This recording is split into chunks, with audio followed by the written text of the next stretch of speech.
रफीक भाई ने काफ़ी कुछ कहा अपनी संस्था के बारे में, अपने कार्यों के बारे में। इसमें कोई शक नहीं है कि हमारी अखिल भारतीय संघ जो है ये कुछ गलत काम कर रही है। हर संस्था अपनी जगह पर पूरी कोशिश करती है कि वो किस तरह लोगों तक पहुंचे और जो सुविधा आप लोगों को संस्थाओं के माध्यम से मिलती है आप लोग उसका लाभ उठाएं, क्योंकि हम लोग भी हमारी एक एनजीओ है जय हिंद यंग सोशल कमेटी, उसका भी प्रेसिडेंट हूँ। हमारे वाली साहब 4 जगह पर ट्रस्टी है। तो हम लोग, मेरा बचपना हमेशा अपने वाली साहब के साथ सोशल काम में गया है और मेरा खुद का अपना शौक रहा है कि मैं सोशल काम करूं और उस काम में मुझे बहुत ही मज़ा आता है। कहीं पे अभी मुझे कहीं जाना होता है या किसी का काम है, पुलिस स्टेशन का काम है, आप यकीन नहीं मानोगे मैं मेरे काम को डिले कर देता हूँ, पता नहीं क्यों मुझसे होता ही नहीं है। और मुझे किसी का फ़ोन आ गया या मुझे कुछ करना है तो मैं खुद दौड़ कर चला जाता हूँ। तो अल्हम्दुलिल्लाह अल्लाह ताला इसी तरह मुझसे खिदमत लेता रहे, आप लोगों की दुआ रहे। मैं कुछ यहाँ पर बच्चे हैं और बुजुर्ग भी हैं, ज़्यादा आप लोगों का वक्त ना लेते हुए, क्योंकि आए हुए मेहमानों को हम सुनना चाहेंगे। आजकल जो दौर चला है मोबाइल, फेसबुक, व्हाट्सएप, जिसका बहुत ही गलत उपयोग भी इस दौर में हो रहा है। कुछ लोग उसको गलत तरीके से इस्तेमाल करते हैं, जैसे कि कोई धार्मिक मैसेजेस हम लोग अक्सर पढ़ते रहते हैं कि यहाँ पर ये हो गया, वहाँ पर वो हो गया, यहाँ पर हमने फलाने को ये कर दिया, लेकिन हम लोग उसको बगैर सोचे समझे अक्सर फॉरवर्ड कर देते हैं। कभी भी ऐसे कोई भी मैसेजेस आए आप लोग उसको बगैर जाने समझे फॉरवर्ड ना करें। यहाँ तक कि अगर आप लोगों को लगे अगर वो कोई मैसेज सच भी है, अगर उसको हमारे फॉरवर्ड करने से माहौल बिगड़ सकता है तो आप उसको भी फॉरवर्ड ना करें।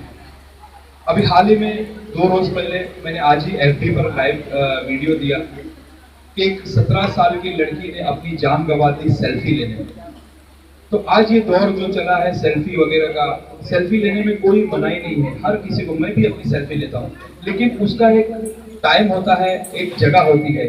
आज लोग ड्राइविंग करते करते सेल्फी ले रहे हैं, ट्रेनों में बाहर लटक कर सेल्फी ले रहे हैं, बसों के अंदर। हद तो ये हो गई कि मरीन ड्राइव पर हाई टाइड था और समुद्र की लहरें इतनी ऊंची थी और एक जवान लड़की अपने कॉलेज से वहां पर बंक करके गई और सेल्फी लेते लेते समंदर की लाट ने उसको खींच लिया और उसकी मौत हो गई। आज उनके घरों में जो दुख का पहाड़ टूटा होगा वो उन्हीं के घर वालों को पता होगा कि कितना बड़ा पहाड़ उनके घर में टूटा होगा। तो यहाँ पे जितने भी बच्चे हैं, नौजवान हैं, कॉलेज स्टूडेंट हैं, इस चीज की आप लोग सावधानी बरतें। और मैं रफीक भाई से ये गुजारिश करूंगा कि आज हमारी गवर्नमेंट, चाहे वो किसी भी पार्टी की हो, गवर्नमेंट हमारी होती है, हम लोग उसको चुनते हैं।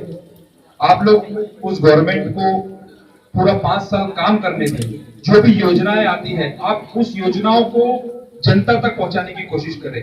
जैसे कि अभी कल ही मैं एक हमारे स्टेट बैंक के हमारे एक मैनेजर थे, एजीएम थे, बॉम्बे से आए थे, उन्होंने काफी मुझे स्कीम बताया है कि कितनी योजनाएं अभी जो startup India, stand up India, digital India के माध्यम से बैंकों के जरिए लोगों को जो सुविधाएं होनी चाहिए, कर्ज है, लेडीज लोगों को व्यापार करना है, इसके माध्यम से जो भी स्कीम है वो हम लोग अगर नहीं चाहते हैं तो ऐसी संस्थाओं को अप्रोच करें। और ऐसी संस्था चलाने वालों को भी मैं कहता हूं कि आप लोग बैंकों को जाकर मिले, स्कीम जाने और आप ये जनता तक पहुंचाएं।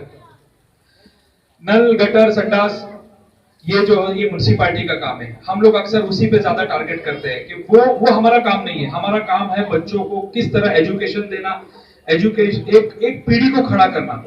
अगर ये पीढ़ी खड़ी हो जाएगी हम लोगों को किसी के आगे हाथ फैलाने की जरूरत नहीं पड़ेगी।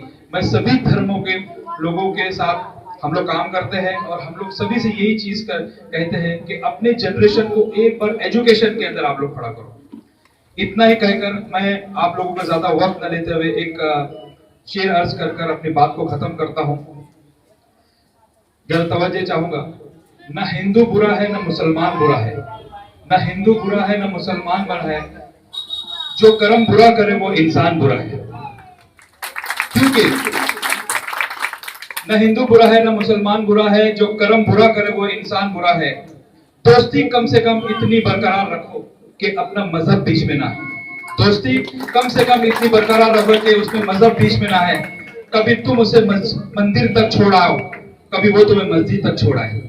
शुक्रिया।